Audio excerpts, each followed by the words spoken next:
Hello. We're back again.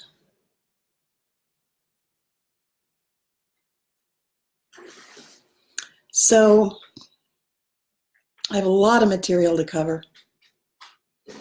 Here with, whoops, hi. Here with Carmen, my lizard.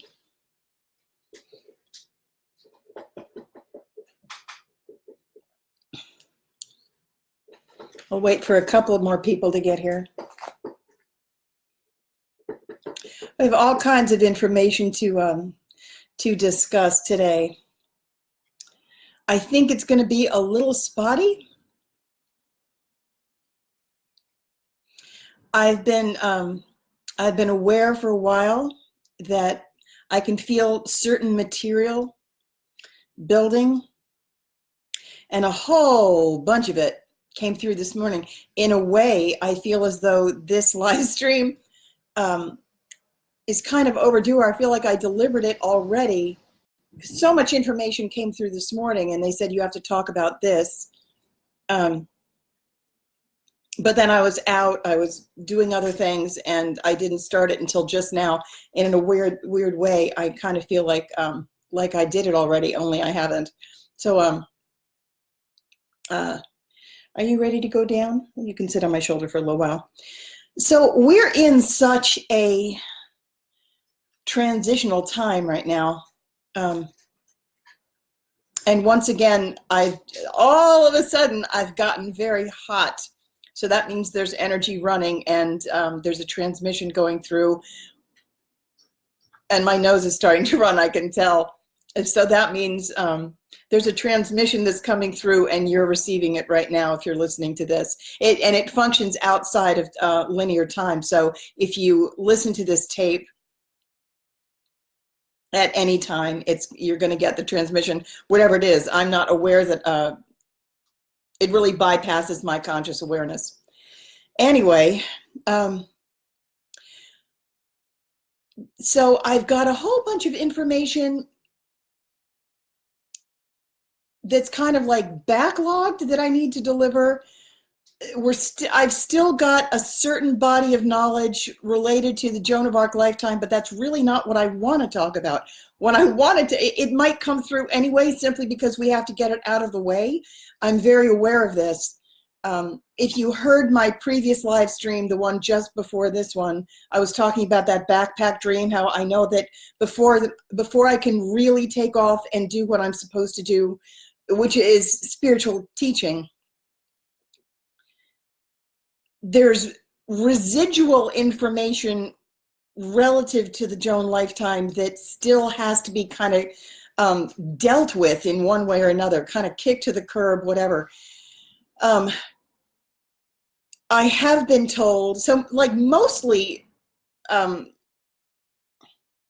in my own private experience, my own personal experience, what I want to do is kind of never talk about it again.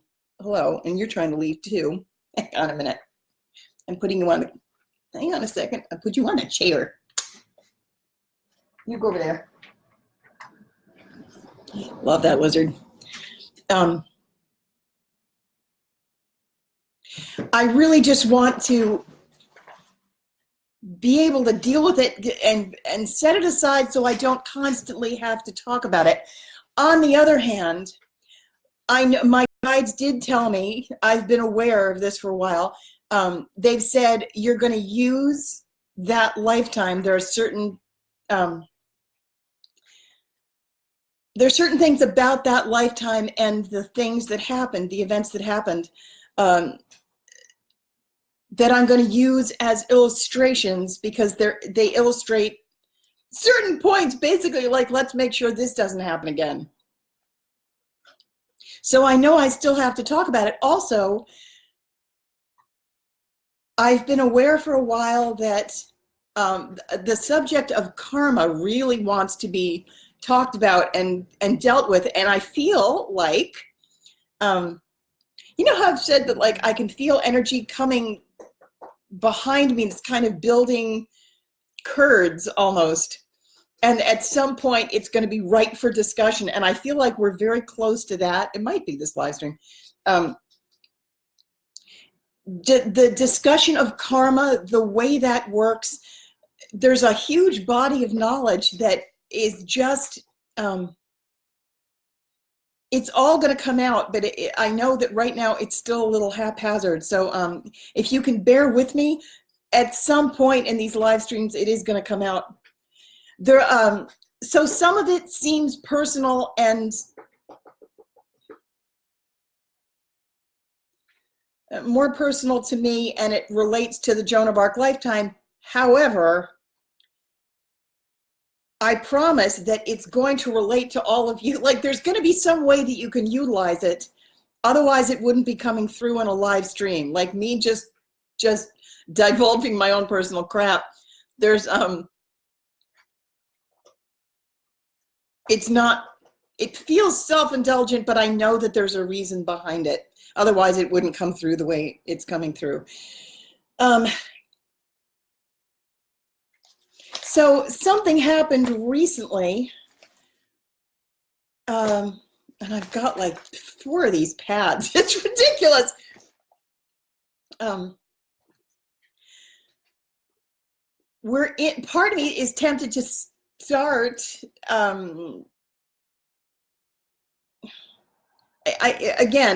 know I say this all the time. It's the organization of the material that I'm struggling with. I kind of feel like I could just keep talking and keep doing these live streams until it's all out. And then we're going to wind up piecing it together in a way that makes a little bit more sense. So I was all prepared to do that, to start there. But then this morning, information came in about, because things are changing so quickly, and it's kind of like, this needs to be dealt with now. Like, so your plans kind of get scrapped out the window, because certain things are happening. We're in a very rapidly moving, energetic time. There's so much reorganization, and everybody's doing so much work, with the exception of the people who aren't. There are some people who aren't. The people who are basically going to stay in 3 and live out their existences in 3, and their souls have basically decided not to ascend. Those people really aren't doing very much. But I've noticed, I've come across several of them recently, and I keep noticing that it's almost as though the people in the 3rd dimension are being tested a lot more often. I've noticed this, where they're given the opportunity. They don't recognize it as a test. That's the thing. I recognize that they're being tested. I'll recognize like an opportunity or a window where they have the choice to go up, kind of up or down. And I'm saying this with no judgment, because some souls really, truly are not ready. So if you're a soul and you are presented with a choice point and you don't recognize it as a choice point, and you make a decision in favor of imbalance, and you're really just not, you're not ready. You're really not ready. It did cross my mind. I was wondering in my own life, like, why am I witness to so many more of the, I'm watching a lot of people. Maybe that is the reason. Maybe I'm just supposed to pass on the information. But I've been watching, I've witnessed some people recently be presented with choice points, where to me it's like the most obvious thing in the world to choose the one option. And I've watched these people do something like, yes, it's their right. They can choose whatever they want. But sometimes, you know, with greater spiritual maturity, You just kind of know what's going to happen. It's like all maturity. It's like watching a child or something who thinks it's a fine idea to take an umbrella and jump off the roof because they think it's going to be like a parachute and they're going to fly. And with a certain amount of maturity, you're like, oh, don't do that. Oh, don't do that. And they do have the right. You know, there are certain spiritual tests too, where you watch somebody and you think, ouch, that carries a karmic consequence, and you don't know that yet. You're gonna learn. And for some reason, I've been seeing a lot of these things lately. And they have the right to choose whatever they want, but just like you have the right to stick your hand in a meat grinder, doesn't make it wise. The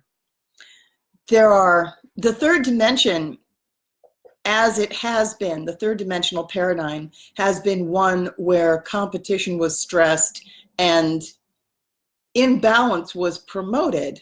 Like everyone tries to be in that paradigm. You try to be the biggest and the strongest, and you try to get the most for yourself, and you lock yourself down on a timeline. You try to save for retirement. You try to get as much money as possible, as much status as possible. And you kind of prop yourself up with self-importance, like, oh, look what I did. I got the most. That is considered successful in the third dimension. As you go up in dimension, as you gain spiritual maturity, there's a reason we don't use that model in the fourth dimension. The fourth dimension is more like the third, but definitely in 5, it's all service all the time. You try to give as much as possible. You try to maintain the balance as much as possible. If you have a ton and you're stronger than everyone else, and you have more money and more status, what you step into is greater service. It gives you, and it should give you more responsibility.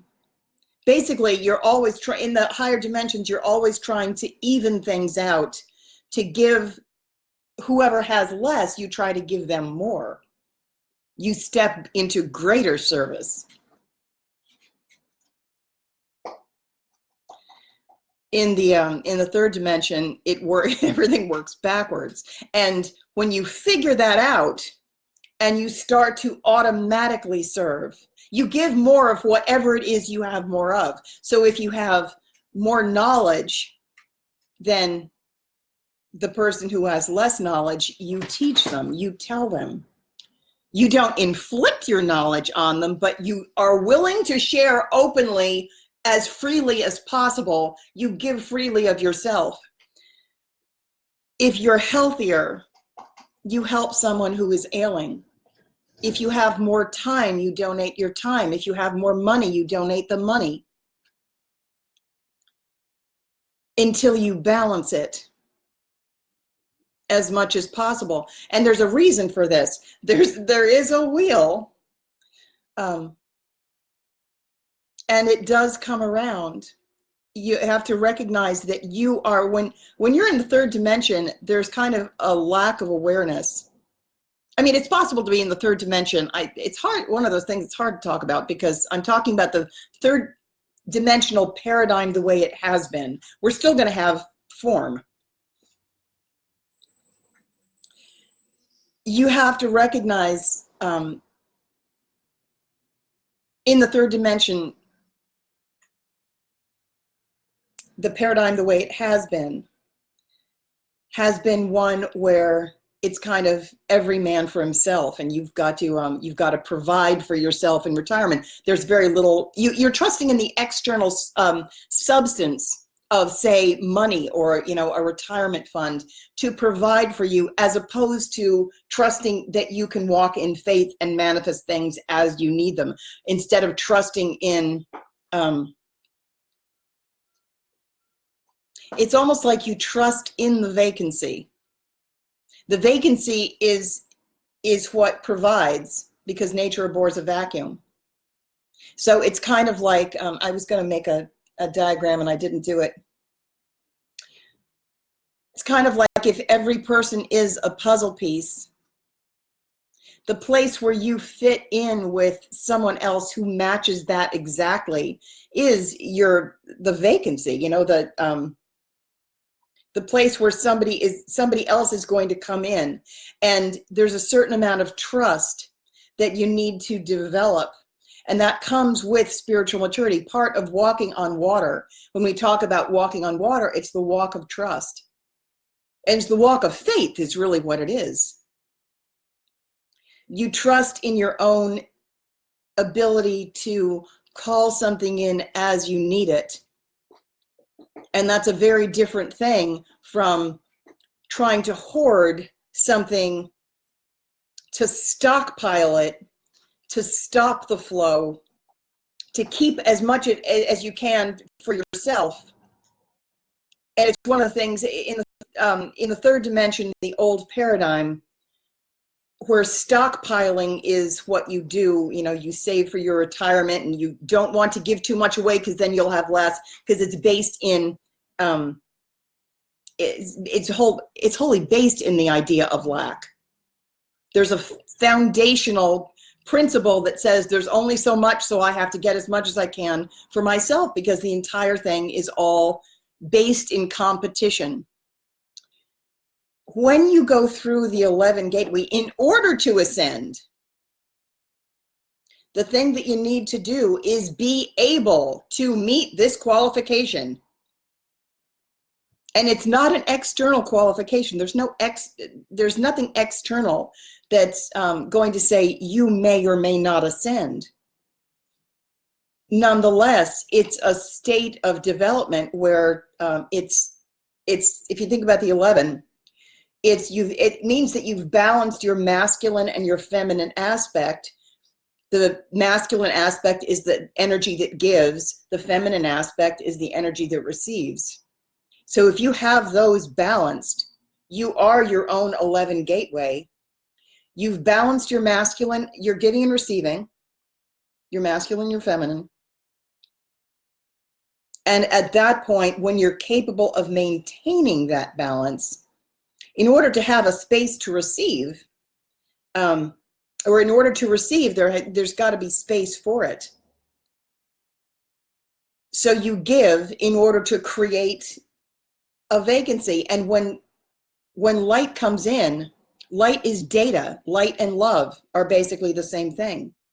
But light carries with it data. This is one of the reasons why when we move into light body, we're moving from a carbon-based biological form that was capable of carrying relatively little light. But when we move into our new light bodies, we're capable of carrying far more light. And all of that energy comes through. That means we've cleared a great deal of density.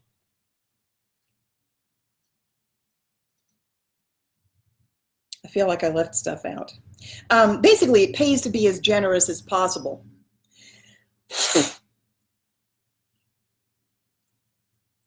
If inequality is okay with you, it means you're still functioning kind of on the lower level. That being said, wait, I just thought of a qualifier. That doesn't mean you judge it, because there are places where that needs to exist to create movement, and it exists in the third dimension for a reason, for a time. We live in a very interesting transitional time. So you know that we're moving from the age of Pisces into the age of Aquarius. And there's so much, there's a whole different paradigm. It's going to look so different in the fifth dimension. The way the world has worked, moving in when we were in the age of Pisces, there was a great deal of, you know this, density, darkness, a lot of anguish. The whole age of Pisces is characterized by sacrifice and martyrdom. So those of us who are doing a lot of work on behalf of humanity, we're still working until it's done. We're still working within the Piscean model, where we take on all of this suffering. We've so many of us have gone into these lineages where there was such a huge amount of clearing to be done. We've taken on burdens that weren't even ours. A lot of us have incarnated, who came to help. You know, the call went out into the galaxy. Who will come and help Earth? Because Earth is in trouble. They're gonna miss the ascension window. You're gonna get a harvest that's this small unless you can get some of this density out. And a lot of starseeds came to help. And we incarnated into some pretty heavy lineages. And many of us have stayed. I know I did. I have incarnated into the same lineage over and over in order to help kind of save it or dig it out, salvage it. And over time, we kind of become specialists in certain issues, like, and that's one of the reasons we incarnate, many of us incarnate into the same lineages over and over, because since we have experience in this particular crappy issue, like, now I know how to deal with it. I'm going to take another shot at it. You know, it's like clearing out a stall with a pitchfork. It's like you get one forkful and you haul it, and you get another forkful and you haul it. You're just getting all of the shit out of the thing that you came to clean. So I was going to talk about one lineage. I was thinking about it this morning. It's a really good example. It's not mine. It belongs to a friend of mine who has incarnated she's from a lineage where the women have a lot of issues in this lineage. They really do. It's a lineage where the females in the line have got this embedded issue of being subject to men, or subjugating themselves to the men, where no matter how smart you are, or better educated, you defer to the masculine, no matter how stupid they are. There's this bizarre lineage, bizarre issue. I've watched this with is a friend of mine, very good friend, long-standing friend, and I knew her grandmother, and I know her very well, and I know her daughter. And I was there when her daughter was born. The interesting thing that I thought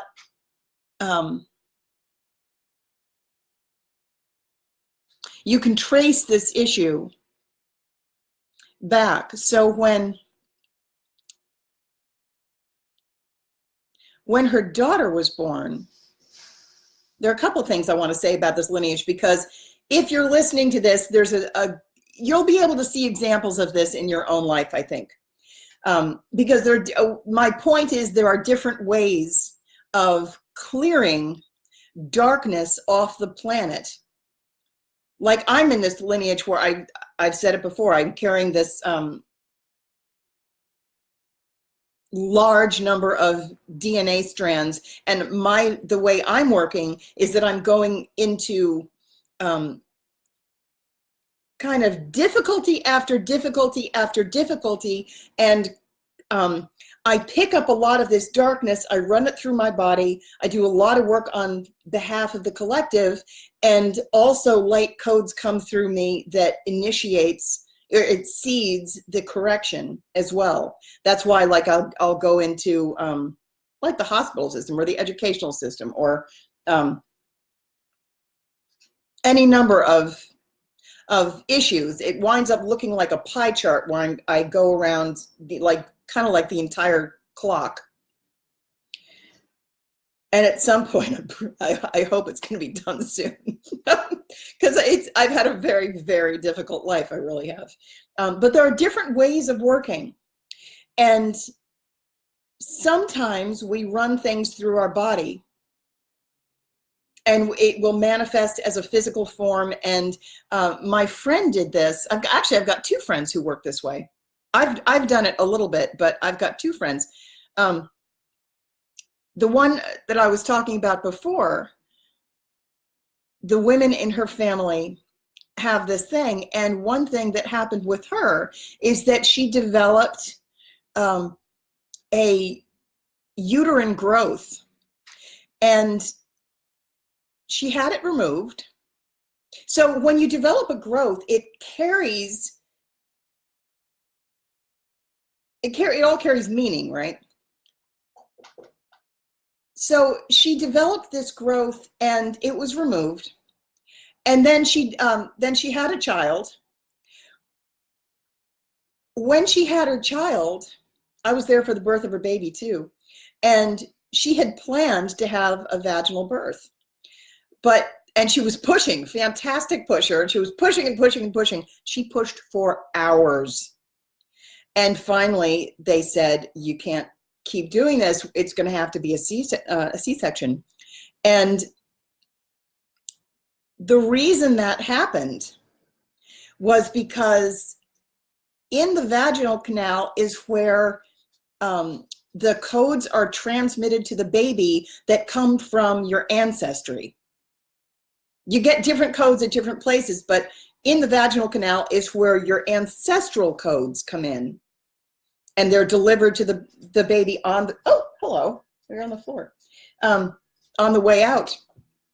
So this particular, her daughter, it was a little girl, her daughter didn't want these things passed to her. Smart baby. So the baby's soul said, nuh-uh, I'm going to bypass any of these. There's no way, I'm not going to do it. I want to be born via C-section. And you'd be surprised how many C-section deliveries are because of that.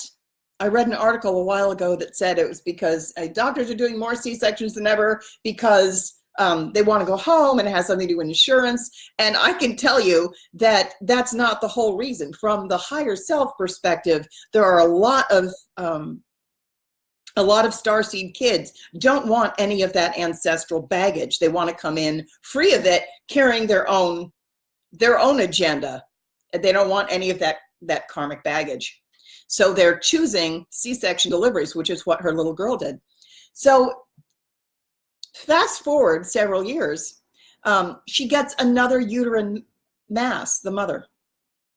The interesting thing about this, because this only happened like last year, the interesting thing about this one is that it started out like the size of a lemon. So, but she's still dealing with, anytime you have a mass or anytime you have an ailment, it relates to something. You don't get something for nothing, for no reason. I've got a book called Messages from the Body by Michael Lincoln. It's an absolutely enormous book. And it will detail everything down to the, it's incredibly specific. And it will tell you why you have just damn near anything, like a hangnail means this. It's a little bit like Louise Hay said, it's really, really specific. So you have a uterine mass because you've got issues with femininity, and she basically, it's all of her ancestry that is still, her body is still processing it, and it's a solidification. It's a tangible representation, manifestation of feminine issues that it's still being worked out. So what was fascinating to me is that, so that she went to the doctor and it had to be removed. But before it, so there was a period of time, they knew they were going to have to remove it. It started out the size of a lemon. As soon as they said, yes, we're going to remove this thing, there was a period of maybe 3 weeks. They scheduled it. And in that 3 weeks, it was amazing how fast that grew. Like, it went from the size of a lemon to like the size of a melon.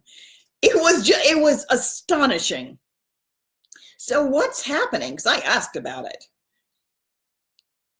And it wasn't all hers. This is a way of clearing. I mean, the mass was hers, clearly, but her body is acting as,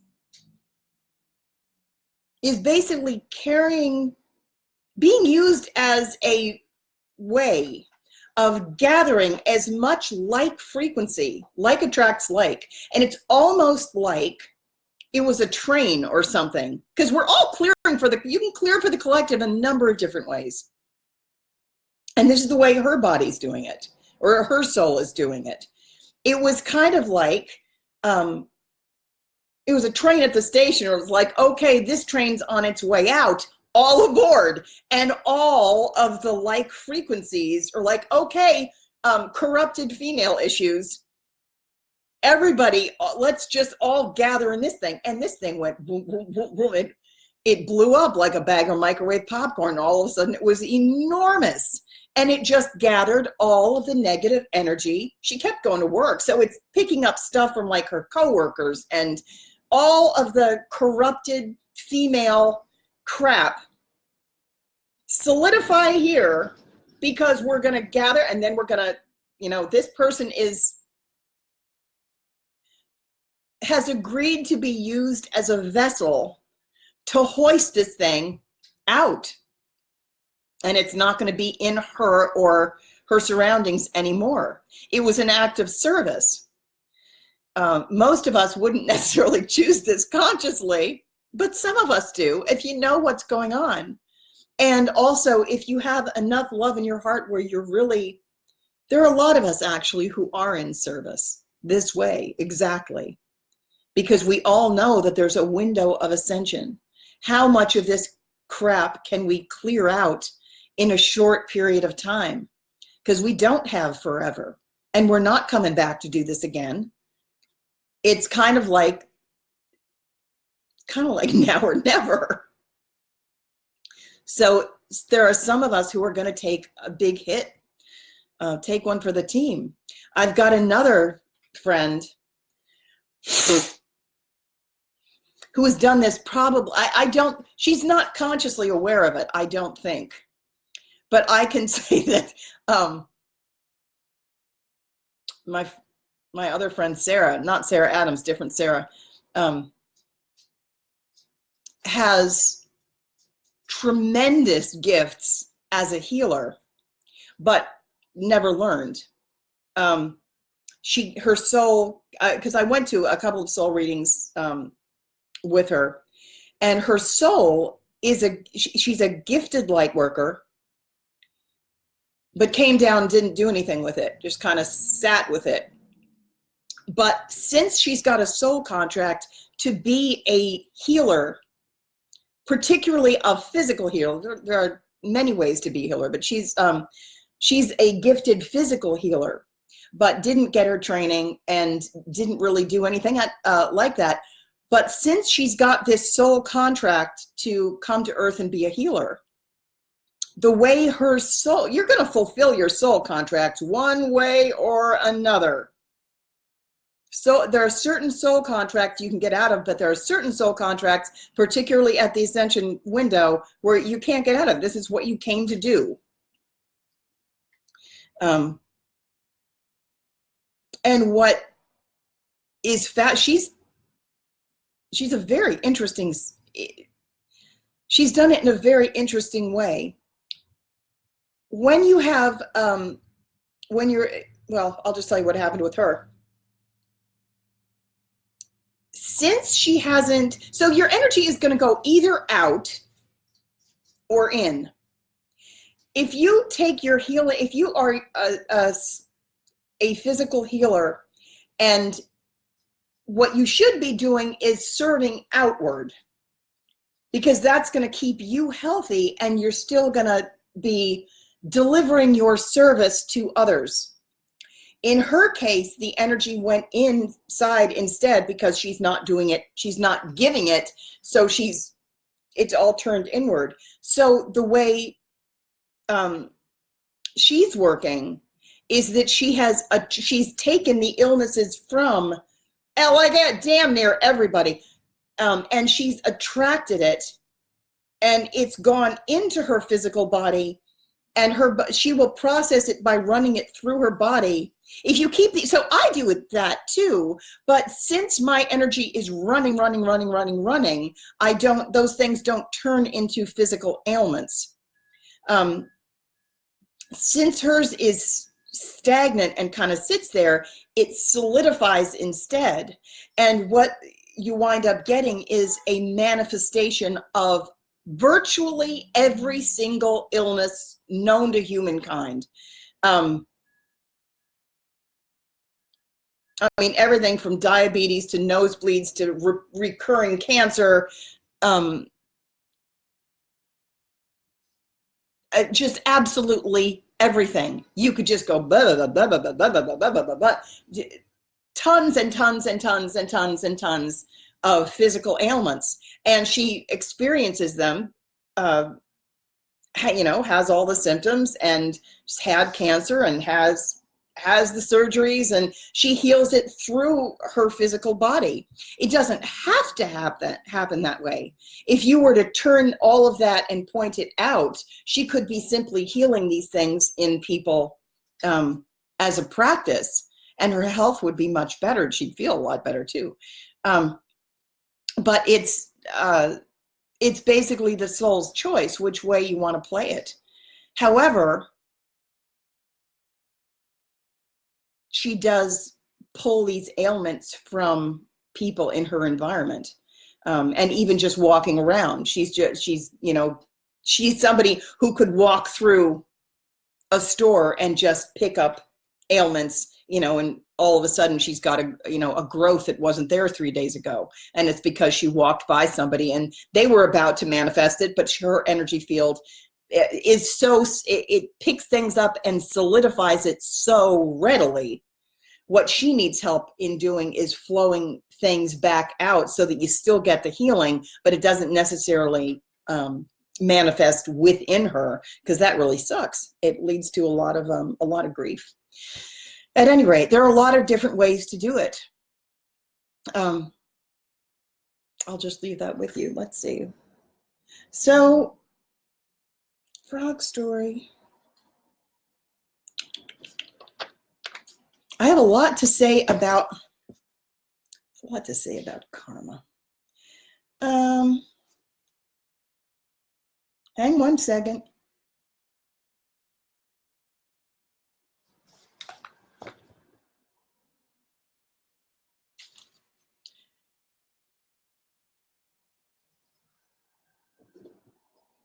So I was going to talk about the 11 gateway.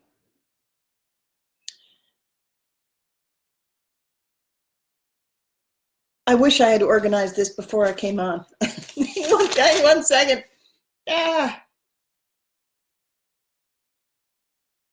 So not everybody is actually going to 5D. I said that the other day. I had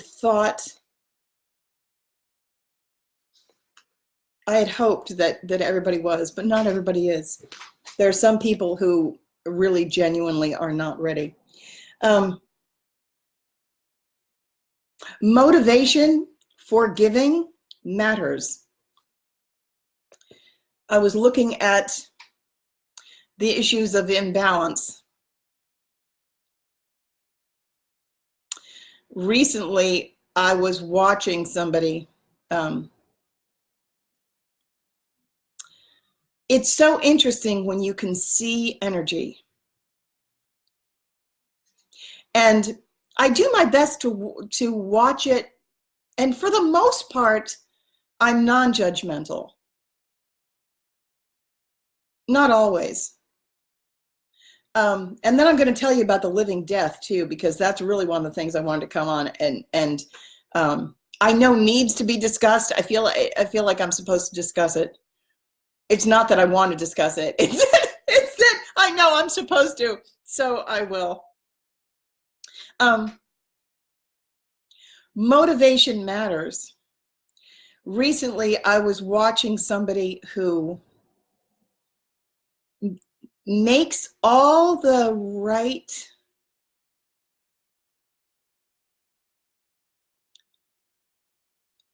actions in terms of, I was watching somebody with like a waitress. I know someone who always makes it a point to use the waitress's name, and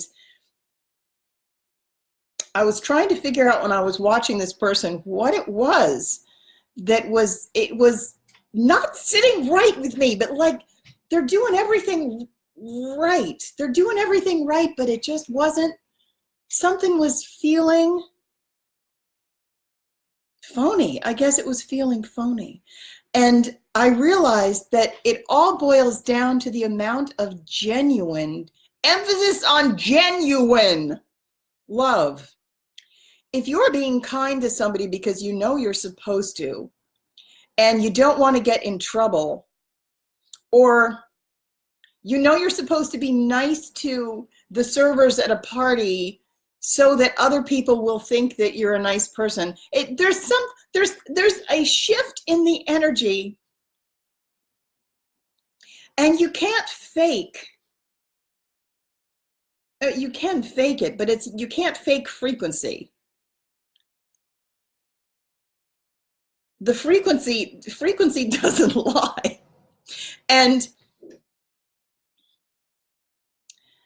you're not going to get through the 11 gateway until the amount of love that you give is genuine. If you're giving, but it's really in self-service, you get, like, two people can take the same action, but if you're giving food to someone because it's a couple of days old and you were going to throw it out anyway, and you really just want space in your fridge and you want to seem like a nice person, so you give it to somebody that you know is hungry, but really it's because you don't want it, and you smile when you give it to them, but you really have an air of it, like secretly your secret motivation is a little condescending, like I can pawn this off to this person, kind of like regifting something. Pay attention to your motivation. For real. Pay attention to your motivation. Pay attention to any place where you think, where you're tempted. Like, really watch yourself. Pay attention to any place where you're tempted to view another person in a way that's condescending, or any place where you say, better you than me.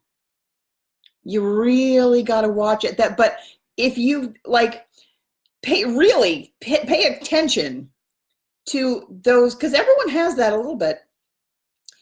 Where do you find a little air of superiority, or an air of, you're over there, but I'm over here, and you're less than me, so I'm going to see if I can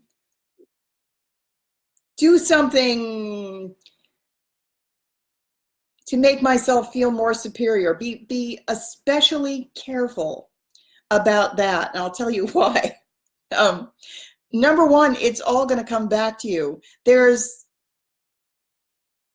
I went through a process myself. It's not the first time this has happened. and this is one of the reasons I came on to do a live stream today, because Maria Therese had mentioned the living death, and Amanda Lawrence also mentioned it. And I recently went through yet another one of those. And I have never heard anybody else's explanation of it. But there have been a couple of things in my life recently where, number one, I had to say goodbye to several people that I realized are not coming. I thought they were. They're nowhere near where they needed to be. And I'm not saying that from me being judgy. I just know that they haven't learned. They did something that wow, was that a test? And they could never have behaved the way they did behave if they were actually where they needed to be in order to pass through the 11 gateway. You can't take that kind of action and still go through, so they're just not ready. And that made me sad. But they'll get there. I mean, we all get there eventually, but it's going to be a while, because third dimension is ending. And if you haven't learned, you're going to, or you're going to leave the planet, because we're moving into the age of Aquarius, and into the fifth dimension, and certain things are not in the fifth dimension, like competition. We're still in this weird time of transition where there's still enough of the darkness that a lot of us are still kind of in the Piscean model, where we're going into darkness to make certain sacrifices of ourselves. Many of us are still kind of in the martyr model for a time, but it's not going to stay that way. It's moving into a place of total balance, but you do have to learn to be in service constantly. Everyone in the fifth dimension lives in service constantly. That's all you do. There is no more hoarding. If you're still in the competitive, every man for himself, better you than me, if you're still doing that, you're not going to 5 until you have learned it. So that takes me to the living death. So you all know, have you heard this? I'm sure you have. That when you die, there's a life review. Like, for real, there is. When you die, there's a life review. And it's not pleasant. It's also possible to go through this process and come back in the same vessel. So for those of you who heard my past live streams, like the last 3 or so, where I said that I had been out of body for about 4 days, and then I went into the psych ward for 10 days. The reason I was out of body was because I was having this life review. It took a couple of days. It's really not a very pleasant thing. It's not the first time I've done it. It's kind of a reset. Every time I've done it, there's kind of a reset that happens. And it's a little bit like being psychologically gutted, but it's toward a purpose. Usually people have it right after they die, before they go into it. It happens in the fourth dimension, and you meet with your spirit guides, and you've got this life review. And what happens is that you will experience for yourself. It's basically like being held accountable. You're shown. It's not anything that's punishing, and it's not a judgment. but there's also no hiding either. I mean, it's really strict. I kind of don't know how to say it. It's a really, really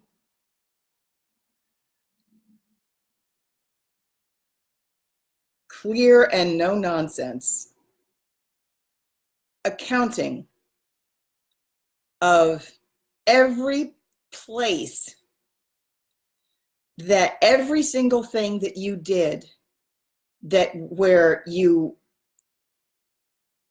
were basically misaligned, where you judged someone, where you may have harmed someone, where you looked down on someone, where you made somebody feel like crap, where anything that happened where you need to be brought back into alignment. And fortunately, I can say I was pleased.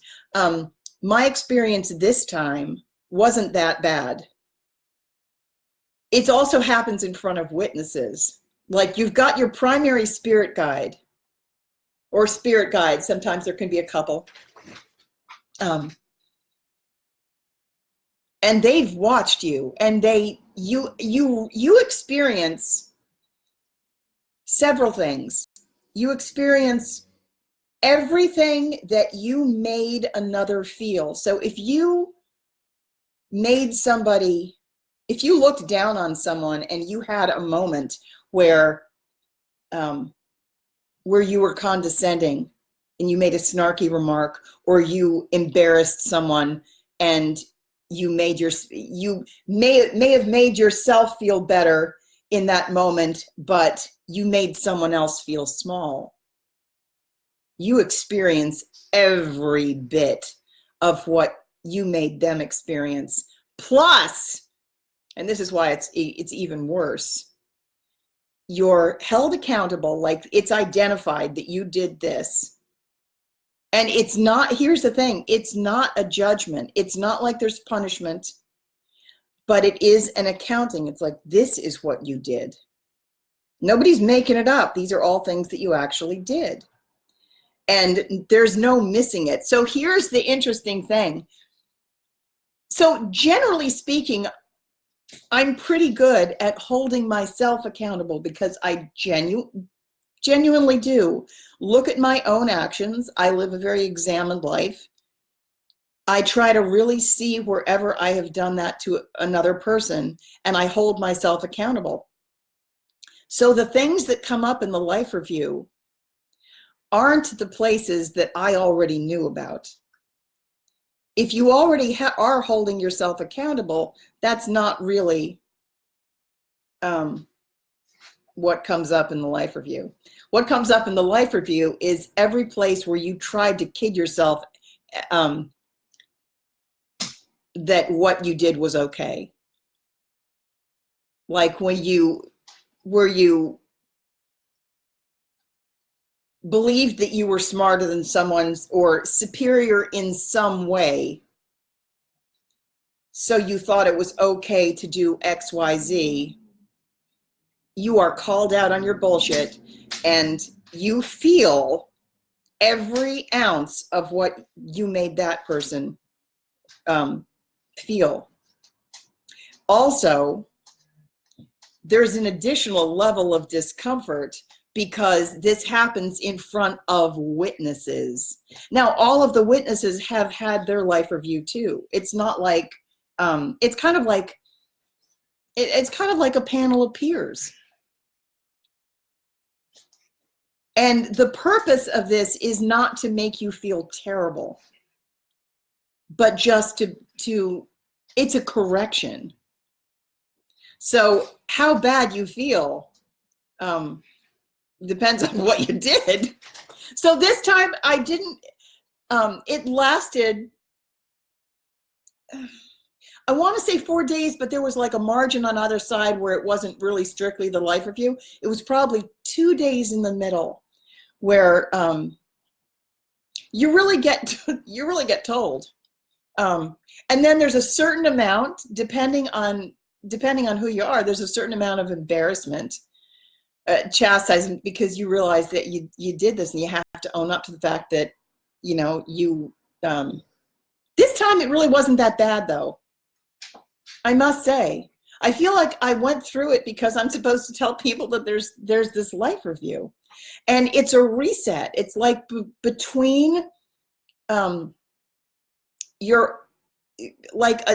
your old life is actually over, like you're about to step out of this chapter completely, and you've lost everything. All of your old self has been purged. It's been gutted and cleaned and washed out with a water pick. But there is this life review where you really have to, it's basically meant as a reset, I think. We're going to reset you now so that going forward, you just remember what you're here for, why you came. There was also a whole aspect of that where in looking at, so fortunately this really wasn't too bad. Fortunately, I'm pleased to say this wasn't too bad with me. But there is this thing where you get to see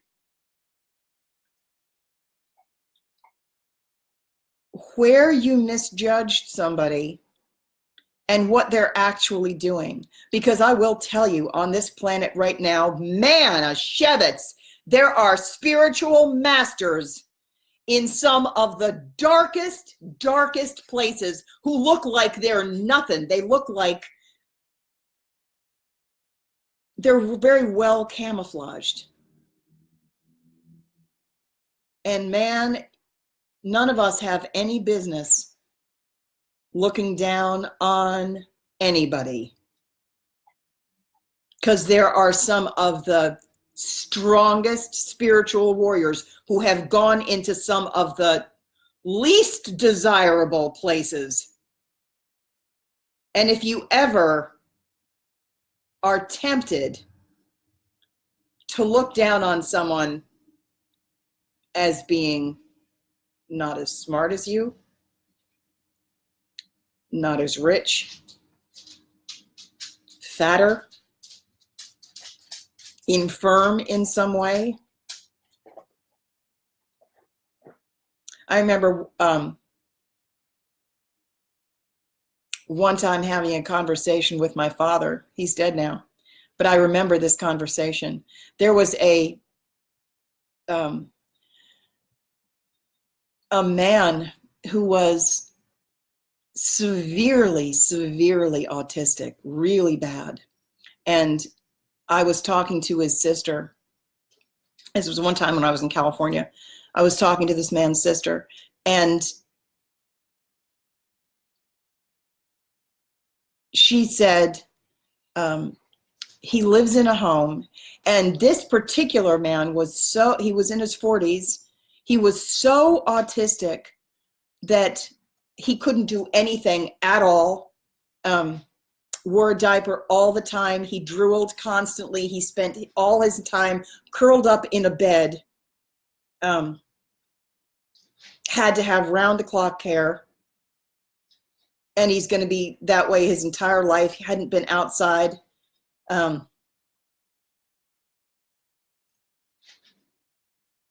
He was just kept in a room for his entire life.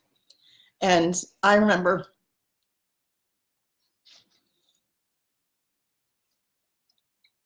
speaking to his sister, and I can't remember, they were, she had pictures of him or something, and I could tell that this is a spiritual master that, like, I can't even come close.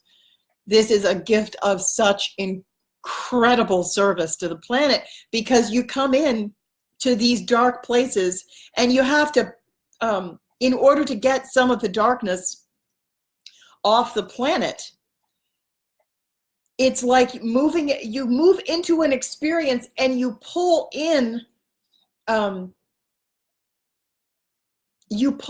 extremely high light.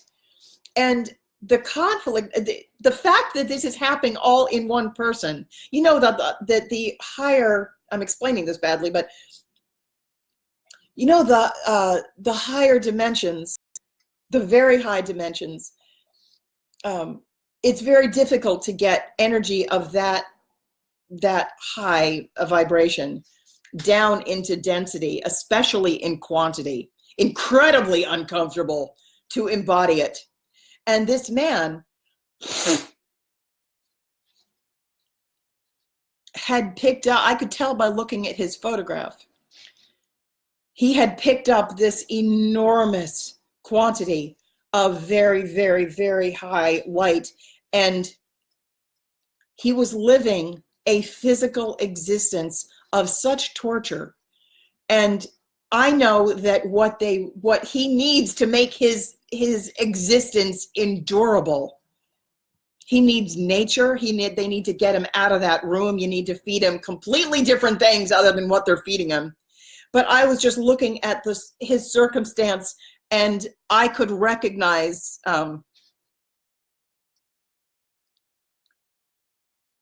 a spiritual master, and what a gift that is to bring onto the planet and bring it into that system. And this man's in agony, and he's going to live his entire life in agony. And I had said, I had started crying when I saw his photograph, and I said something like, what a spiritual master. I was so moved by that.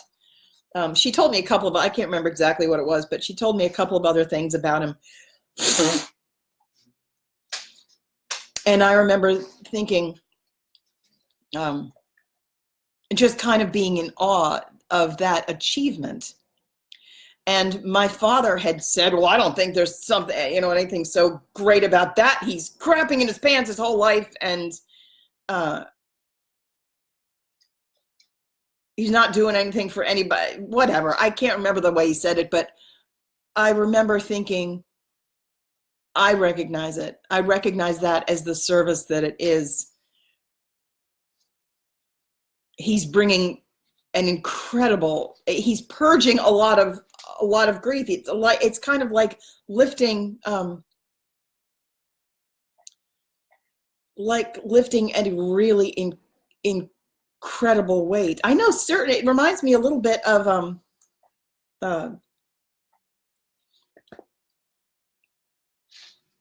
going into density and places where there's a bandwidth. It's like there's a bandwidth differential where there's a really high bandwidth, and then there's a low bandwidth, and like getting this one to come down there takes a tremendous amount of physical endurance. This is one of the reasons why King Charles VI died.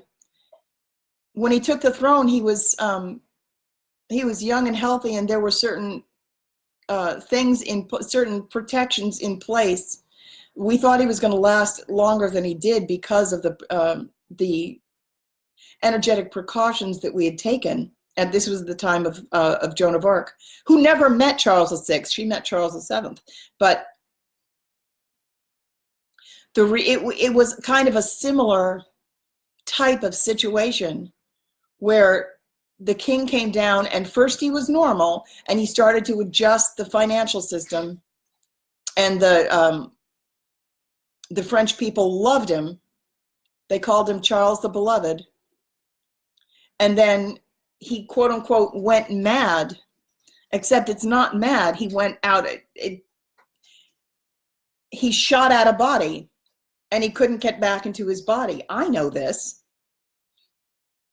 But being a being of very high vibrational frequency and coming down into a body when there's a period of time or where it's very, very dense. And also that was a carbon-based life form too. The vessel is incredibly difficult to maintain that. It's hard to get that much energy into a physical vessel, which brings me to this. Wait a minute, where is it? the Virgin of Guadalupe, when I was, this is a big screeching, change of subject. Big screeching change of subject. So this is interesting though. When I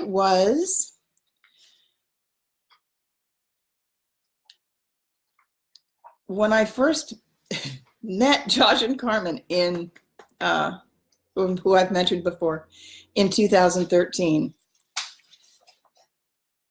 When you meet your twin, very often there's phenomenon. I experienced phenomenon, and I didn't know what it was. I didn't know what a twin flame was anyway, and it means something different in every strata. I did not recognize that. Anyway, I experienced phenomenon. One of the things that happened is that I was very keenly aware of energetic changes that I didn't know at that time, did not know what it was. It was pretty fascinating because I was an energy healer. For those of you who don't know, I have, I am a Reiki master. I think I've done it in like I think I've done it 3 times over. Not that it really matters, but I have a couple of different lineages in Reiki, and then I've got EFT Advanced. I studied that for a while, and a certain amount of access consciousness. And I already was an energy healer. And I could already see energy, and I'd been studying psychic development with Adam Bernstein for years. And I already see energy, but it's a totally different thing. When I met my twin, there was phenomenon, and I experienced things that I didn't know what it was. Number one was the catalyst, the Kundalini rising. But then there were also things where I was seeing things in the air that I'd never seen before. And it was really like unprecedented types of visions. I've always seen auras. And that's one thing that, like, you can totally learn to see auras. Everybody can learn to see them. But I did not realize when I, for some reason, I could see Josh through the wall. And that it only ever happens with him. I can't see other people through the wall, but I could see him through the wall. And I remember being in the kitchen one time when he came in the house, our house, and for some reason, I was very keenly aware of where he was. It wasn't charged with any particular kind of meaning. I could just see it. And then there was another time where, and this went on for a while, is shortly after I met him. I don't think I even knew them all that well at that point. But I remember seeing a structure around him. You know, so if you're somebody who can see energy fields, you know how you can look at somebody, and I have described this in the past where it's like looking at an X-ray. Like if you can see certain dark parts and certain light parts, and you can see how the energy travels. Well, this was a different thing. So usually, like, energy fields will have features to it, like looking at an X-ray. So if you saw an X-ray and there was nothing in it, you'd be kind of surprised. So I didn't realize at all. For some reason, whenever I looked at him, he probably thought that I was staring at him, but I wasn't staring at him. I was staring at his energy and the energy around him. There was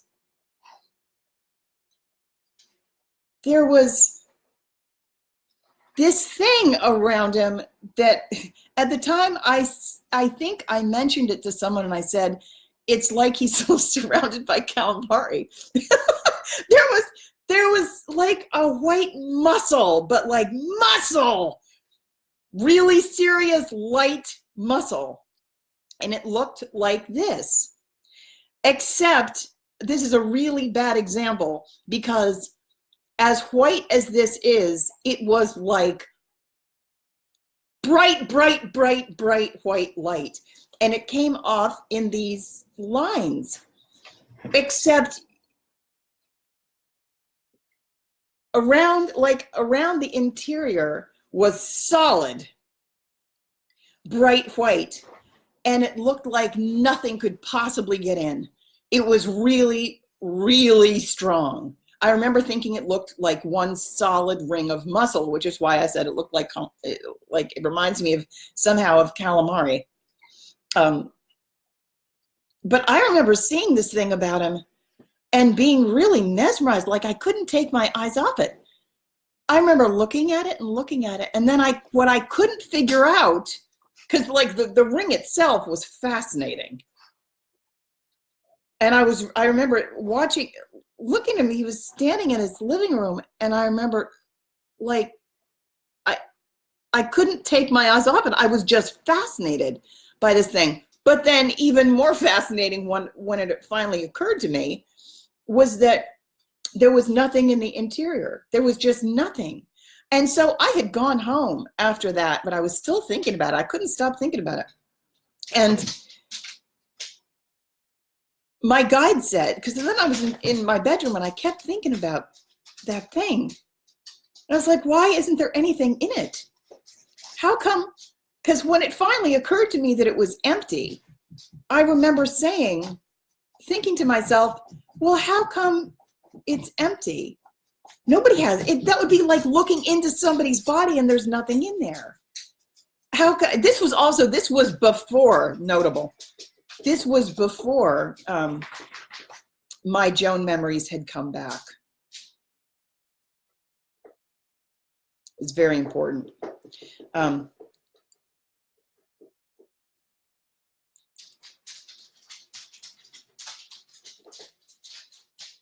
So there was just this thing. And my guides had said, the next time you're there, look into it. So I was like, huh, all right. So we were there probably the next day. And so I didn't mention this to him, but I saw it again.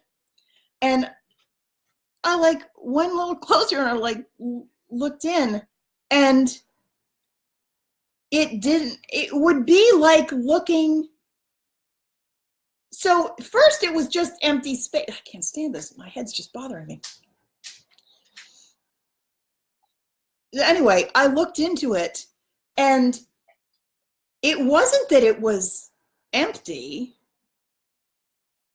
the way I thought. It wasn't empty. What it was vast. So there was a huge difference. It was kind of like looking out the door of an airplane. And you think that there's nothing there, but it's not that there's nothing. It's that it's a vista. It was so spacious inside. And when I looked into it, it was a country. And I could see fields, like it looked empty, but then when I like peered in, it was like coming through a door or something, and then there were fields and stone walls and trees and a church and fields and fields and fields and fields and all of this sky. And I remember thinking, it was so huge. It went on for miles and miles, like looking out the door of an airplane. And I've never seen the inside of somebody's energy field where, usually it's like you see their internal organs or something. But this time it was a country. So, and I remember thinking, even at the time, that there was something about the quality of light that was so yellow. It was so golden. And I remember thinking, it reminds me of France, which is so funny. But then later, months later, I realized that he's my mirror. And so everything that I was looking at and noticing, all of these things about his energy, it was just amazing. Like I've never seen anything remotely like it. Why does it do that? And then later on, they're like, oh, I was talking to my guides. They're like, it's your mirror. And I was thinking, oh, that's why it was France. And that's why. So here's the interesting thing too. This was when I saw it around him in his living room. It was the first time I'd ever seen anything like it. But then I saw this. This is the Virgin of Guadalupe. And I remember, which I had never seen. Remember I said my guides I was shielded from knowing or seeing certain things until the time was right. And in like 4 months or something, I came across this image and the story of the Virgin of Guadalupe. And I remember thinking, when I saw this, that's the thing that I saw around Josh. But so I don't know if he's got the same thing. Here's another image that but the interesting thing is that when I saw it, it was white, not golden. And like on this one, there's like a way for darkness to touch it, and on this one there wasn't. It was incredibly strong and bright. I remember thinking even at the time, nothing can get in there. It's impossible. And it is. That's one of the kinds of energetic blocks that I was going to discuss when I discuss energetic blocks, which may or may not be today. Probably won't. So the life review. Did I say everything I wanted to say about the life review? I'm glad to see you all today. If all of you can, if you would at some point go to YouTube and subscribe, I would appreciate it. Let's see. Motivation matters. Yeah. Service toward others. Oh, I was going to talk about, am I going to do that today? I have a lot to say about karma. I think I'm going to tell you the frog story today. So before I tell you this frog story, I was going to say that, excuse me.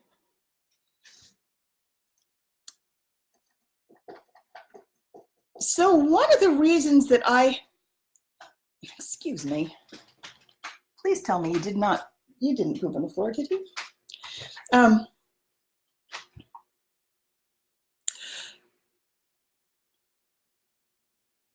One of the reasons I had been avoiding writing the book was because I was wary. You always have to be careful when you play around with collective consciousness. I want to be able to tell stories that's factually accurate without necessarily turning somebody into a villain just because they did something wrong. So, or wrong or whatever. They made a mistake in one story, and one story they, this person acted like a jerk, and it's a good story. I want to be able to tell this story because I like this story and there's a good moral to it. But I would ask that you hear it through compassionate ears, so we don't all say, oh, that person was a jerk. even though he was a jerk in that one story. But there are probably plenty of stories in which I'm a jerk, and I don't mind telling you those stories too. But I'm going to do that a different day.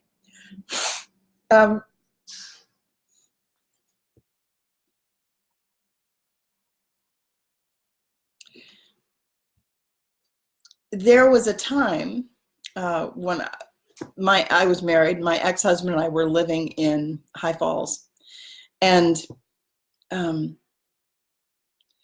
it was at the end. It was in spring, and it was at the end of a very long workday where he had a trade show. I think he had a trade show, and he was on his feet all day. Hang on 1 second. 1 second. Yes, you definitely did. 1 second. This dog pooped on the floor, and I need to clean this up before I tell the story. Yes, you did. You're naughty.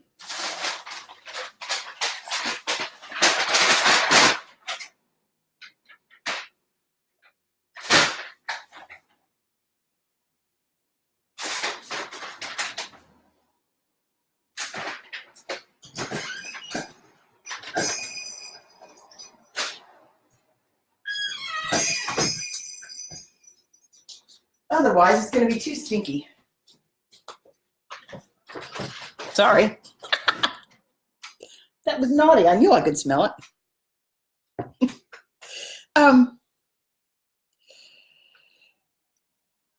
So there was this one time where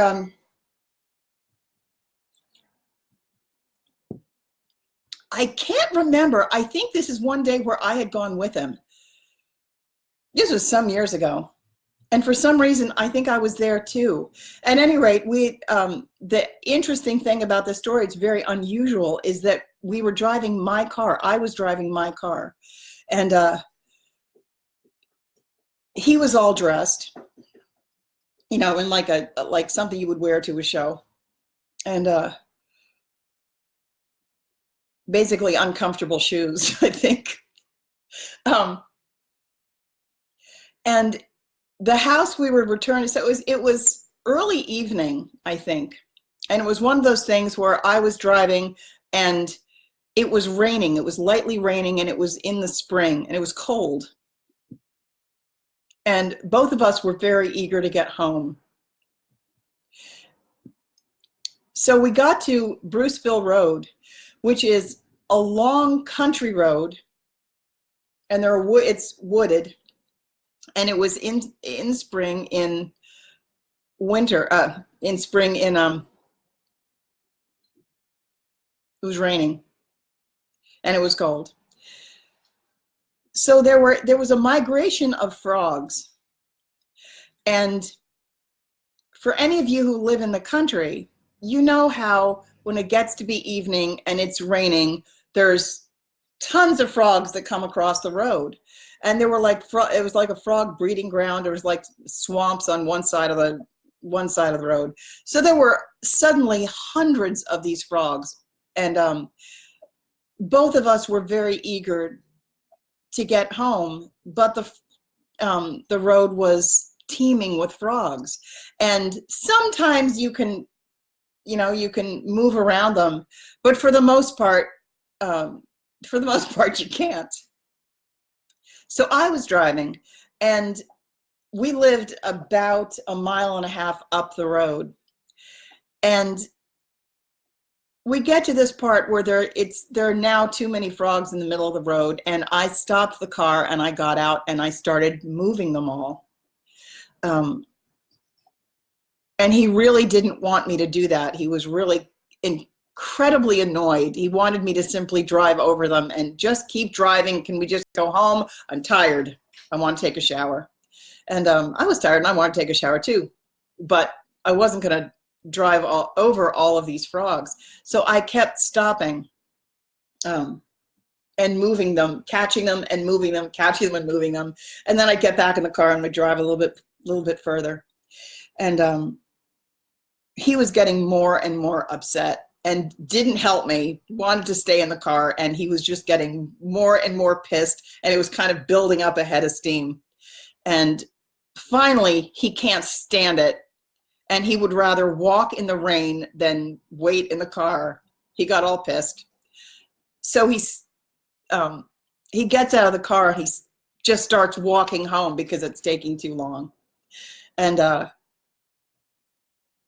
kept moving the frogs and driving. So what happened was he was walking at a steady pace, and I was moving all the frogs and driving. And I would roll down the window and I would drive past him and say, "You sure you don't want to get in the car?" He'd be like, "Nope." And so I would pass him, and then it would get to a part where I would have to move frogs, and I'd get back out of the car and I'd move all the frogs, and while I was moving the frogs, he would pass me. And the same thing would happen. I would get in the car and I would pass him and get out and move frogs. And while I was moving the frogs, he would pass me. Well, that continued the entire way up the road. And wouldn't you know, we got back home to the house at the exact same time. I pulled in the driveway and he comes walking in the driveway. Only, and both of us were freezing cold.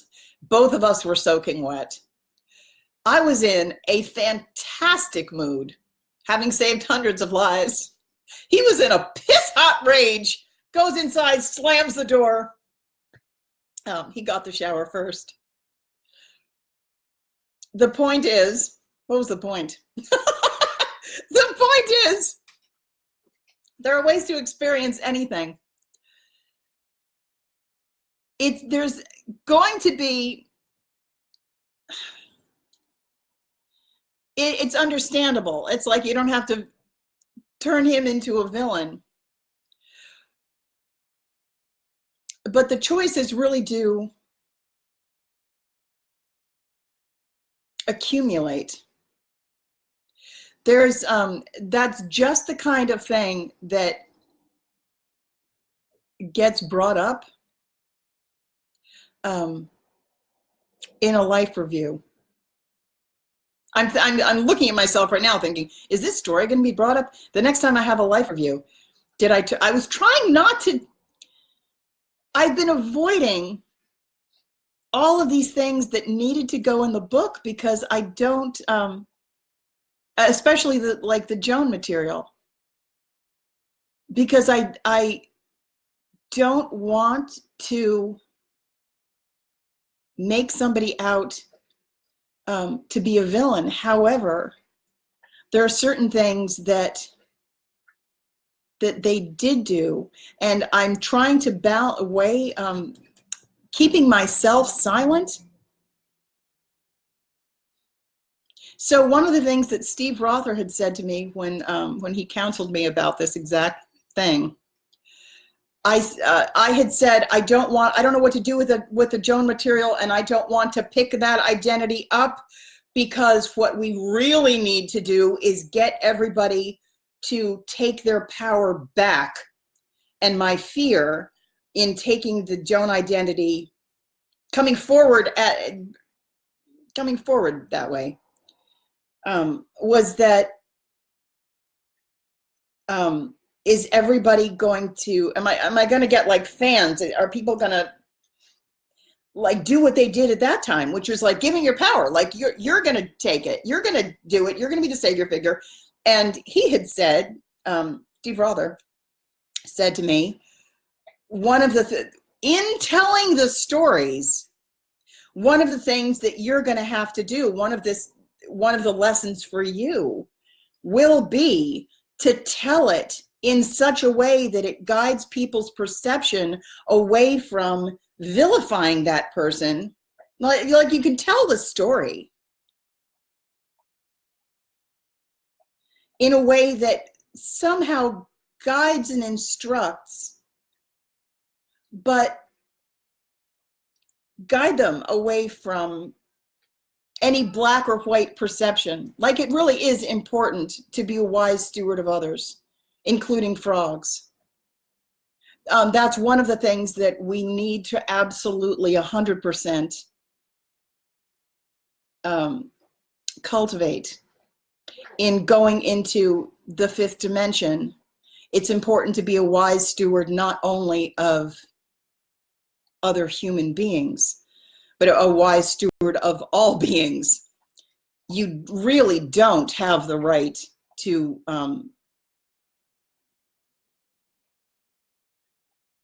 kill an entire population just so that you can have a shower faster. With your superior strength, you need to utilize that in a way that benefits others. You have a greater responsibility to serve when you are the stronger party. You have a greater responsibility to serve when you're the smarter party. You have a greater responsibility to serve when you're the richer party. You have a greater responsibility to serve when you are the stronger anything. That's the thing that you have to give. That's the thing that you have to offer. And this is one of the requirements of going into the fifth dimension. You go through the 11 gateway, where you learn to balance your giving and receiving, and you learn to do it with one other person first. That's like the whole point of the twin flame dynamic, is that you learn to do it with another person who pushes all your buttons. This person's going to bring up every last issue, man. It's going to be really uncomfortable, so that all of that crap is purged and cleared out. And that's why I say it's not always a romantic relationship. Sometimes or you can have like a twin-esque relationship, or an echo twin, whose job it is just to help you to be like the cosmic water pick. You know, like, where are you trying to hide? What are you hiding? What are you trying to hide from yourself? In a life review,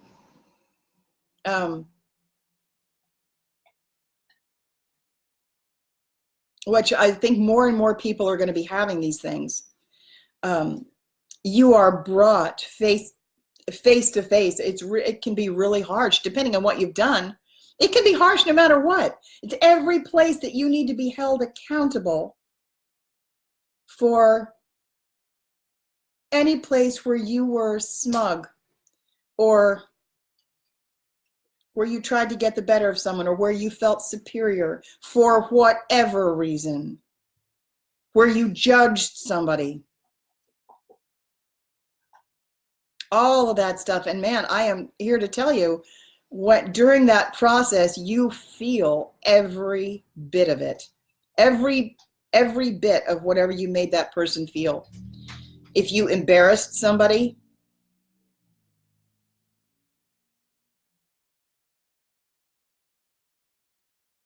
whatever you did, and the things that you know that where you did it, and you're already like pretty sorry, that's not what's going to be brought up. It's going to be the place where you think you got away with it, and you think it wasn't noticed, because everything does get noticed. And it's not done with any unkindness, but it sure is to the point. It's all business, and there's no getting away with anything.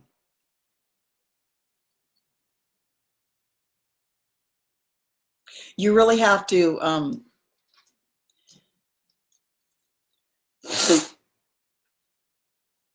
everything, you're brought face to face with everything that you didn't want anybody to see. Whatever embarrassed you about yourself.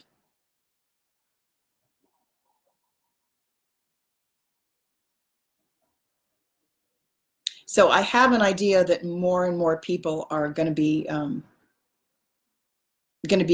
probably going through something like that. And it happens as right when we're at the precipice of like an entirely new chapter. So if you know you're still in purge mode, you're probably not going to get the life review just yet. But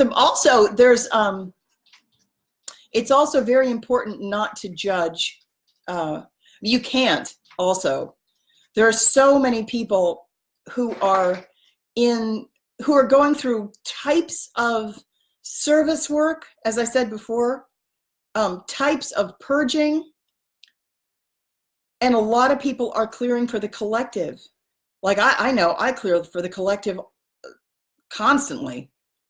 So sometimes it would be easy for someone who doesn't really know what's going on to like look at my life or look at the life of somebody else and say, boy, that person's really a fuck up.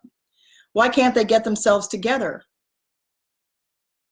Well, maybe this person picked up a burden, could have picked up your burden to clear it for you or someone else's lineage. I've done a lot of clearing for one person. I know one person in particular who, remember how I said that there are some people who can bail, but like they only can move enough. It's like a thimble. It's like they can bail, but it's like they can only move enough energy. Like let's say they've got a tremendous amount to clear. This one person's lineage was like that, but they're moving a teeny little bit of energy. This person needs flow. They really need a lot of flow. I have that. I have the ability to move a tremendous amount of energy. It's one of the gifts that I have. So if I link my energy with hers, I can just start bailing. It really does work like bailing. I can start bailing out her boat because otherwise there's no way. I mean, but when you pick up somebody's burden, you're carrying it. I know that I do this for a lot of people. It's important not to judge. Just like it's important not to judge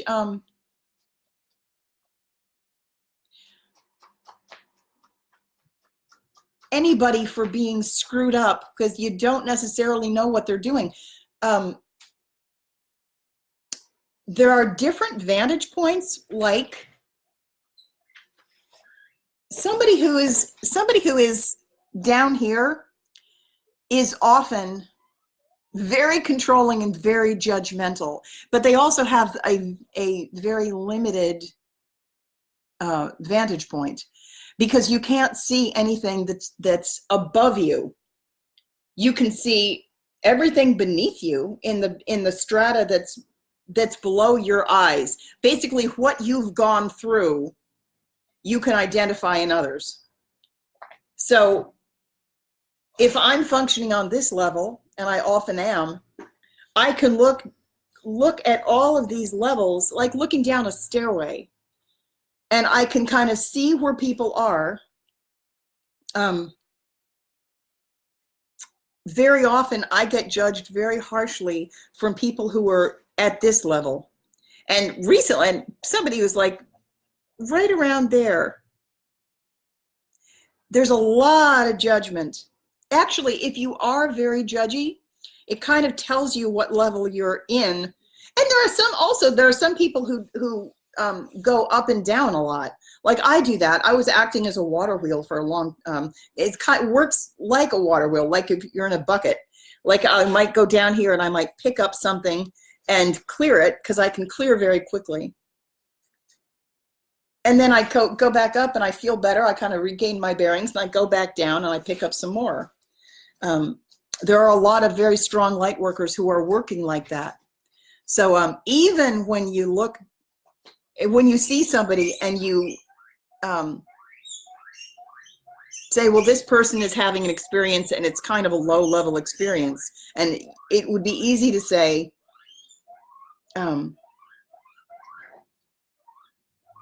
well, if this person is such a spiritual master, why are they in that? Why are they doing that? And it's very often an act of service, because at this time, there's a tremendous amount of darkness to be cleared. Just is. Boy, she's noisy. Yes. Where else was I going to go with this? The lower strata, a third dimensional paradigm, tends to take a lot of control. It's kind of, control is at a premium. They try to control everything. But the interesting thing is they don't really have that much control. When you go up in strata, we take very little control. We don't judge others, and we give a lot of leeway. We try to control as little as possible. But the interesting thing is we have a lot more control from up here, because energy comes down into form. So the changes that we make up here, you know, this is where like all the timelines are programmed or whatever. And it winds up coming down into form. So what we do from this strata winds up affecting a lot. Anyway, let's see if there's anything else. How are we doing on time?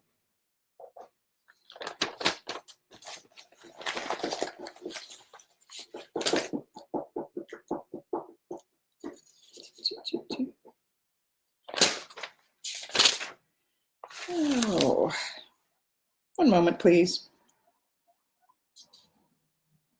Yeah, I need to put these in it. This ridiculous amount. Not everyone's going. Motivation matters. I'm going to wind up returning to this topic. I think I was going to say, if you view care of others as a chore, until you jump genuinely and eagerly at the chance to help, you're not really going to make it through the 11 gateway, because the act of service, there's a reason that in higher dimensions, we share so eagerly. The genuine giving nature has to be real. If you're doing it to get something, it doesn't count the same way. Your motivation absolutely matters. Each level as you go up, the service requirement is minimum down here. You can get away with serving just yourself, because this is where duality exists. This is where inequality exists. As you go up, every single level requires more of you. But every single level, as you go up, you want to give more and more, so the joy increases. It's not like service work is a chore or some kind of drudgery. It's the joy increases. You want to flow that. You want to give what you love. And because you recognize the other being as being an aspect of you, and you love them, if that being is hungry, whoever it is, when you care for another, particularly because you're empathic, when they eat, you experience pleasure, and you're happier when it's kind of like being a big Italian mother. You know, I want to feed you. When you eat, I'm happy. That actually happens. And I've heard some people say, well, you know, what about the jobs that nobody wants to do? Like the sewer work or like changing a diaper. Personally, it all gets done, because I don't mind changing diapers, actually. The baby's happy, I'm happy. I think it's kind of like a nice little intimate moment. You're looking at a baby's face and you're cleaning them up, and it's an act of service, and afterwards we all feel better. And have I gagged when I change a diaper? Sure. but it's not that big a deal. Who cares? You just change a diaper. It's not a big deal. You know, I'll muck a stall, I'll groom a horse. There are, believe it or not, there are people who like to clean just because it's nicer when it's cleaner. It's really not that big a deal.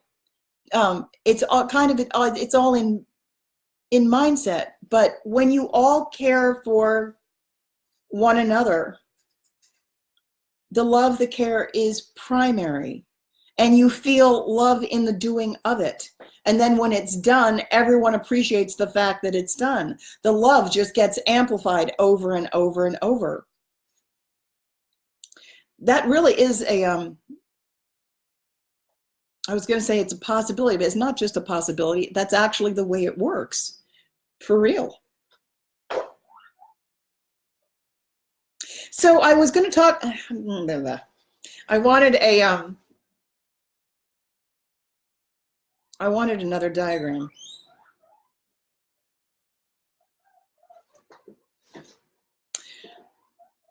Going back to the puzzle pieces, the gap is a gift, for real. Like, you have to stop thinking of, if you imagine a puzzle piece, there's like a part that sticks out, and then there's a part that there's like an emptiness. The emptiness is also a gift, because this is the place that you're going to embrace the other. This is the place where you join with others. And both are required. You can't have just one. One reason why you can't have just one is because the outgoing energy is all masculine. And if you do that, you won't be able to receive. You have to have both to stay in balance. So if you think of a puzzle piece, or puzzle pieces, if you think of a puzzle, the way it sticks together is the linkage. That's the connectivity that you need. If all of the pieces had no place to join together, had no needy spot, the entire thing wouldn't work for anybody. The vacancy is a gift as well. We need to really reframe that. It's not just the giving that's a gift. The receivership is a gift as well.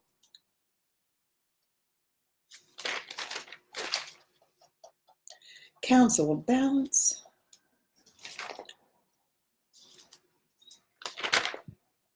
All right. Oh, I was going to talk about savior figures. I'm going to do that a different day. Yeah. I'm going to organize this material, come back.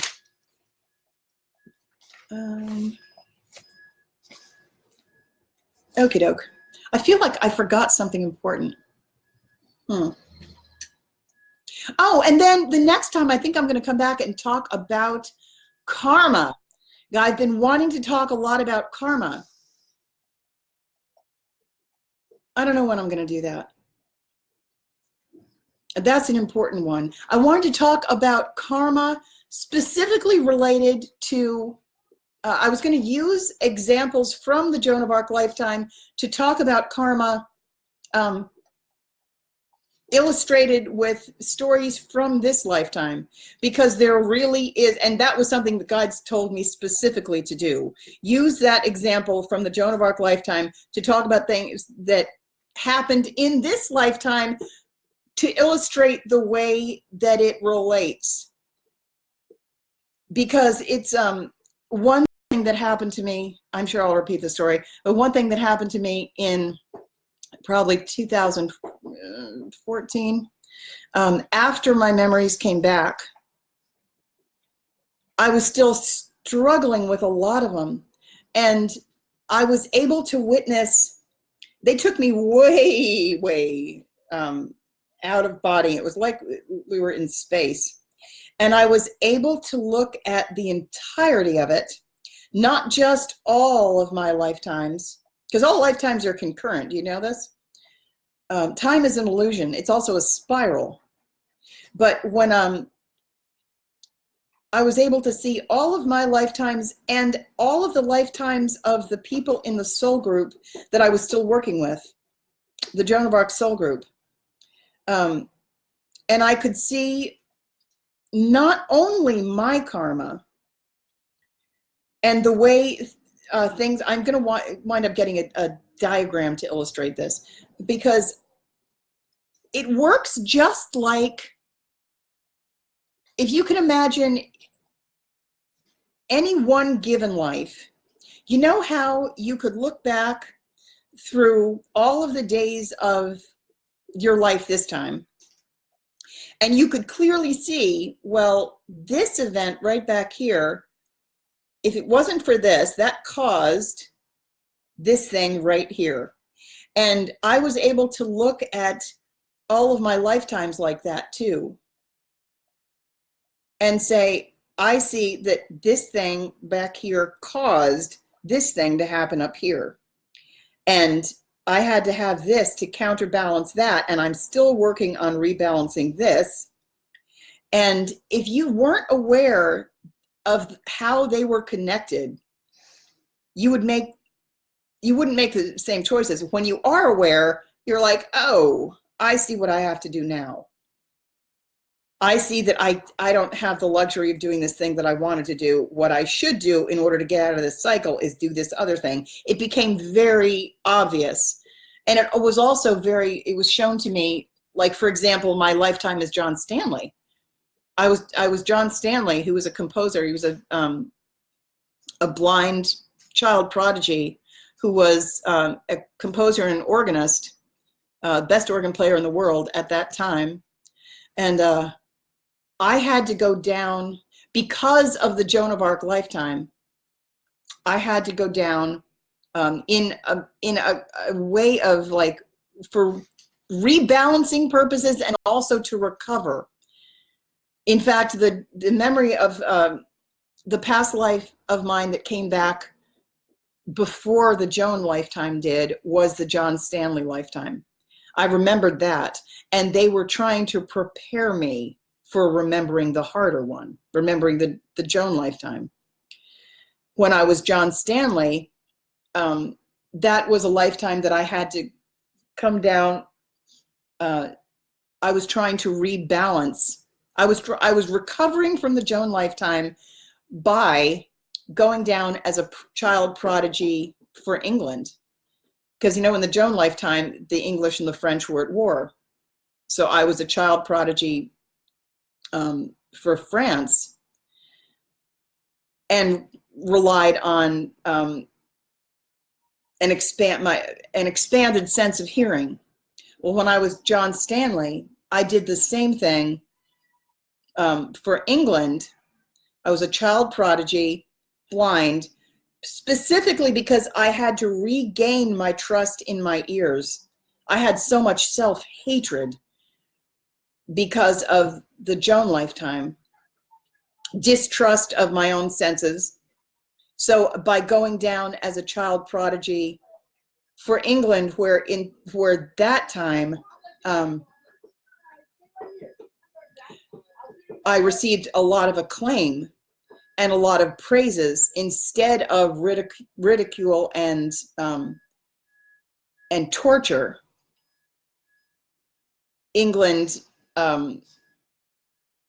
celebrated the fact that I had these hearing gifts,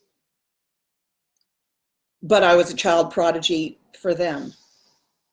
And it allowed me to recover some trust in myself and my own hearing. And that's why that happened. At any rate, but it was very important for me to see the way all of these experiences lined up, to see what still needed to be balanced. But another thing that they did was they showed me not only my lifetimes, but lifetimes like my friend Zoya. She was Yolanda of Aragon when I was Joan of Arc. And this entire lifetime, she has basically shuttled me around and been a little bit of a caretaker of me every time I had to go do something to clean up stuff from the Joan of Arc lifetime. Zoya has always been there in kind of a guiding position. You know why? Because she was supposed to do that in the Joan lifetime and she didn't. There was a dereliction of duty. And I was harmed instead. And she could have intervened to help. And instead, she counseled the king to not get involved and basically just leave me. She made a poor choice then. I'm not trying to vilify her. But because of that, they showed me exactly how she's been balancing her karma too. So there were other people, like I saw my ex-husband. I saw the way he's working on balancing his issues surrounding the same thing. It was really fascinating. I saw karma that various family members, and the thing is, it wasn't like sometimes people think of karma as punishment, and I can tell you from seeing it so intimately, there is an exquisite beauty, and it's only about learning. It's not about punishment at all. Not at all. So I don't want to really get into the whole story, but today, but I do want to tell the whole story in depth because I was privileged. I was gifted. You know, I got the sense that most of the time when people see their karma, etc., they see just theirs. For some reason, I was shown the entire soul groups, and I got to see the way that they intertwine. And I think that the reason they showed it to me was because I'm going to go talk. That's what I'm doing. I'm meant to be a teacher of these things, and it's important to do it in such a way that it takes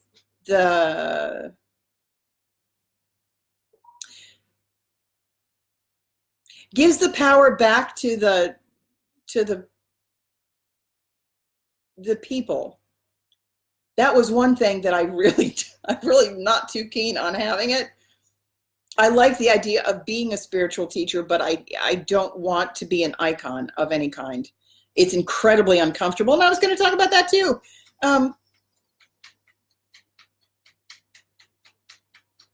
Yeah. Icons have to come down. So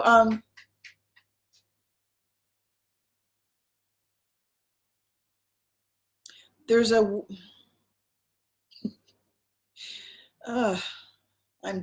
not sure whether I'm going to do that today or not. I think I'm going to leave it for the next time. There's a way the material has to be handled. It's really important. I want to be able to, I realized that in not speaking, so I told you about my backpack dream, which I don't want to retell it, but you can go back and watch the live stream directly prior to this one. In my backpack dream, where I still am trying to, I just want to take the backpack off and not have to carry it around anymore. A lot of it has to do with being voiceless, where I wasn't heard. And that has remained true in this lifetime too. Like I was taken to court, but my voice wasn't heard.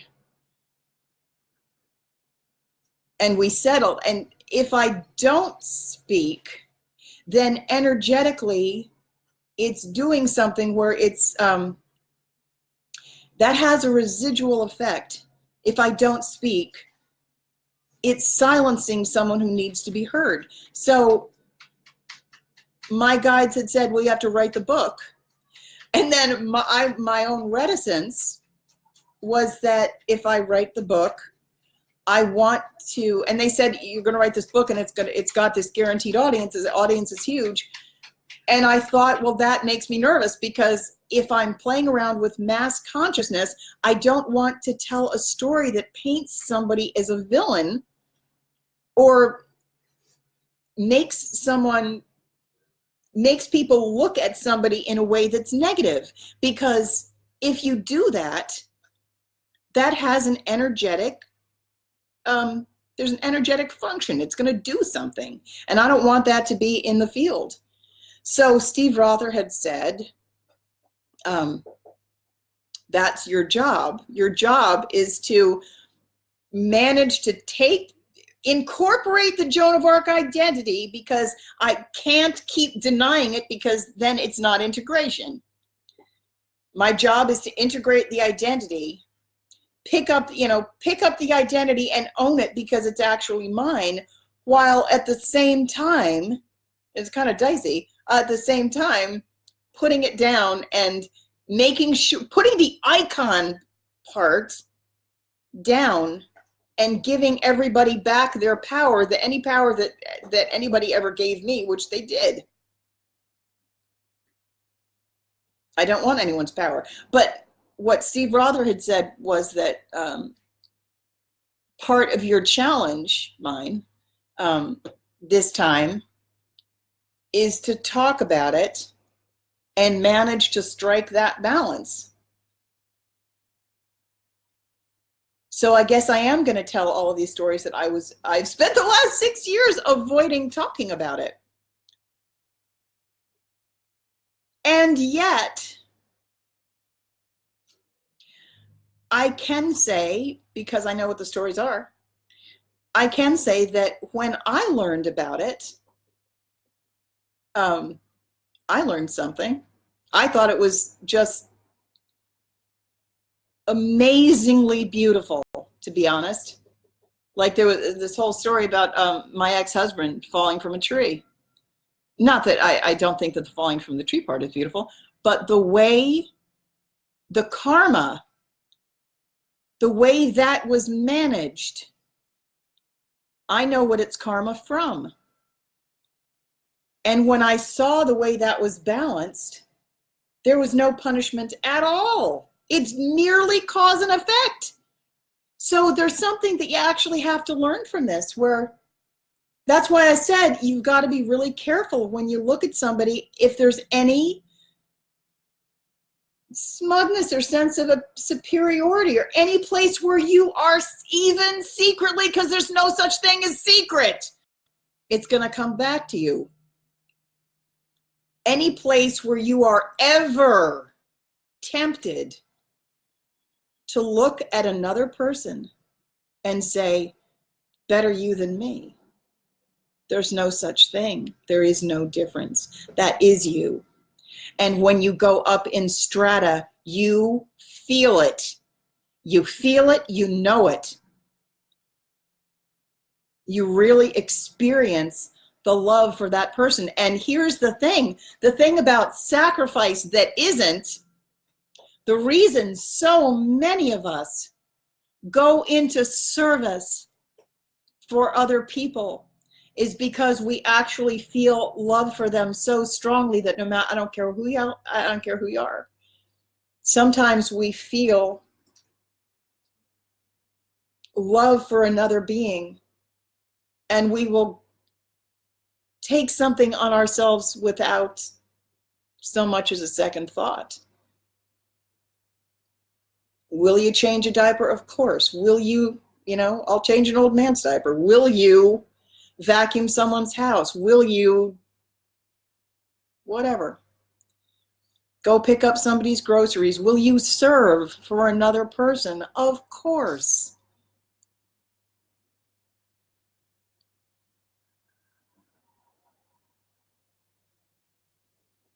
And the more you do it, the more love you feel. There really, really, truly is it's not even a realm. It's also coming, I will tell you. Where this is just the state of being all the time.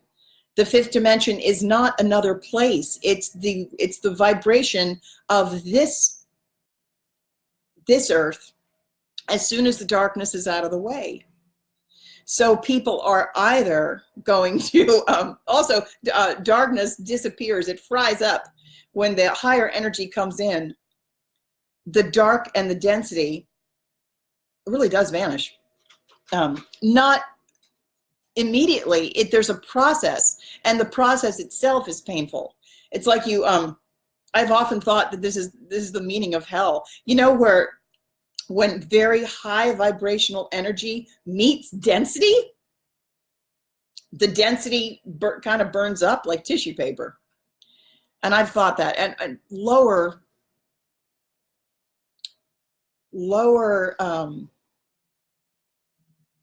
emotions, anger, regret, grief,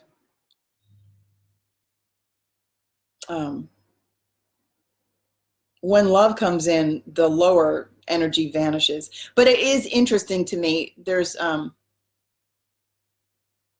keep wondering how long it's going to take, and how much longer we have to live with. There's so many people who really are in a third dimensional state, and they don't seem to understand that anything's even happening. Not too long ago, I texted somebody 1111, and she texted question mark, question mark, question mark. And I said, oh, I thought everybody knew what that meant. And then she said a couple of weeks later, oh, it means make a wish, which is that's a good beginner's meaning. I thought that was kind of cute. But there are a lot of people who aren't actually going. And I wonder, I don't actually know what's going to happen to them. If they're just going to stay in their own bandwidth, or if they're going to have to adapt. I kept thinking for a long time, I kept thinking they're going to have to adapt. Because as we go up in vibration, they will have to adapt, but I wonder if they're going to stay. There are a lot of people who are doing a great job faking it. I've noticed that recently. Like they're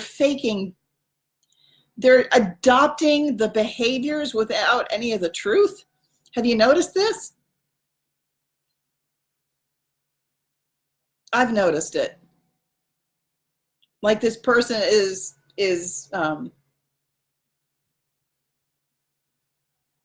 very progressive, but not really. It's just, there's just none of the truth. I do wonder what's going to happen with them. Anyway, if you would like to book a session, I would love to have a session with you. You can message me, private message me, if you'd like a session. I will put the link.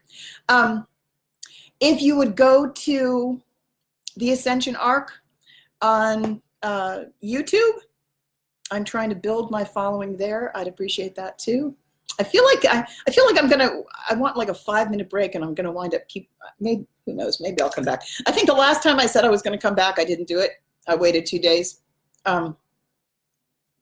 Anyway, maybe I'll do another one later. I do have a lot of information to cover. Okay, I love you all extra. If you have something you'd like me to cover, send me a private message or put it in the comments, because I've gotten some requests for more twin information, and I may wind up talking about that. Okay, I love you. Bye.